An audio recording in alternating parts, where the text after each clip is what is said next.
Сьогодні також на аеродромі Кряж у російському місті Самара знищено транспортний вертоліт Мі-8. Про це у Фейсбуці повідомило Головне управління розвідки Міністерства оборони України, передає Укрінформ. Цитую, 17 квітня 2024 року на аеродромі Кряж у місті Самара знищено транспортний вертоліт Мі-8.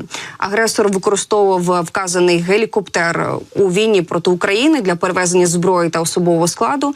Поінформували ГУР і оприлюднили відповідне відео. У розвідці додали, що вартість вертольота такого типу може становити від 10 до 15 мільйонів доларів. Як повідомлялося, ще 22 березня у Росії неподалік селища Ровеньки Белгородської області впав військовий вертоліт Мі-8. Пілот отримав тоді поранення.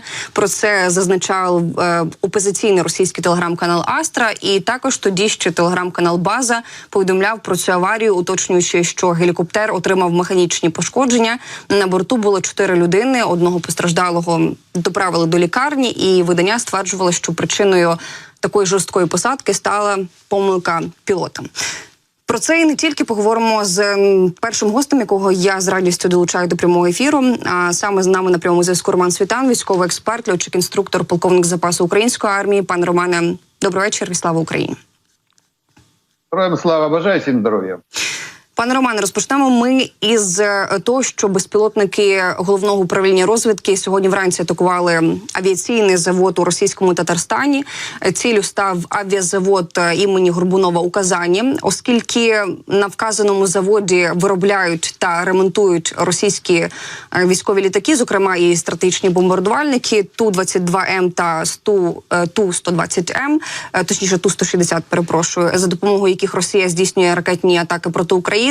Про які наслідки попередньо можемо говорити, і, звісно, тут можемо поки що припускати.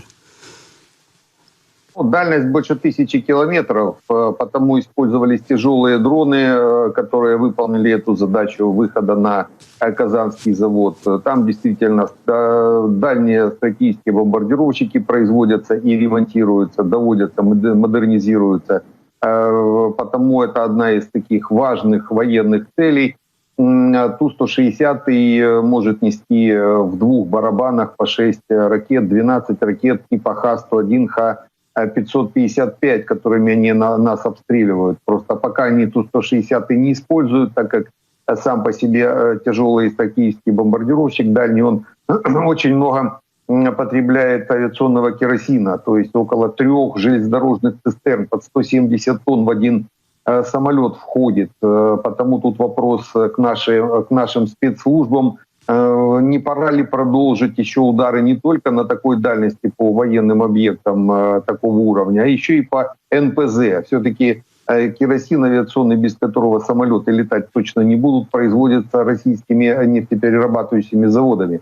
А мы что-то последнее время не слышим, где-то с месяц, наверное, так реально не слышим ударов. А раз летать можем, значит, надо параллелить удары и по НПЗ в том числе, для того, чтобы обезопасить наше небо от взлетов этих самолетов. То есть надо такой комплексный подход. Мы догадываемся, почему наши спецслужбы не бьют по НПЗ, догадываемся. Но хотелось бы, чтобы наше военно-политическое руководство само принимало решение по цели указаний.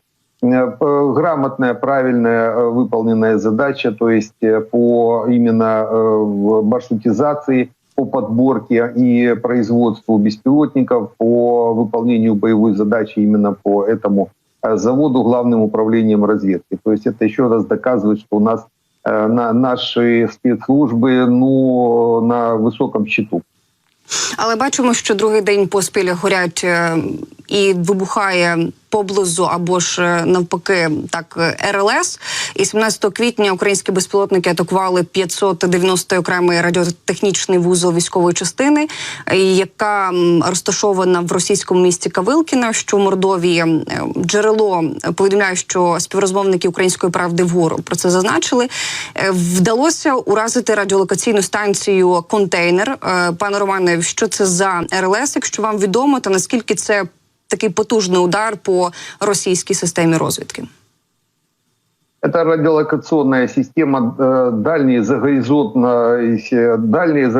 дальнего загоризонтного контроля. Там до 3000 километров она может видеть использует эффект отражения радиоволн от некоторых слоев атмосферы нашей, то есть в основном это ионосферы. Естественно, этот коридор волн, там несколько десятков километров, идет пока не затухнет, иногда несколько раз может и Землю обогнуть. Но так реально с отражением где-то около 3000 километров она видит, эта станция. То, что уничтожается сейчас станции, причем несколько станций, мы это уже слышали. То есть и эта станция уже 2 раза была повреждена. Это Главное управление разведки выполнило задачу. Небо-У, так называемая станция, где-то километров 600-700, была поражена службой безопасности. Тоже пара станций они отминусовали. Каста-2Е2, это тоже станция радиолокационная с дальностью 150 километров, служба безопасности отминусовала под Бердянском. То есть это такой общий подход к дальнейшему завоеванию превосходства в воздухе и подготовке работы наших дальних систем поражения, в том числе вот этих беспилотников. Все-таки станция, которая примерно в том направлении, в сторону Казани находится, она однозначно видела бы эти беспилотники. И вот отминусовать ее было одной из задач для того, чтобы беспилотники прошли. Причем нанесение удара пока, понятно, что мы можем нанести удары пока только беспилотниками, только по наземным механизмам. А так как сам комплекс, он все-таки система управления и бункер, он железобетонный, то есть зарыт, там добраться очень сложно беспилотникам, пока бьем только по внешним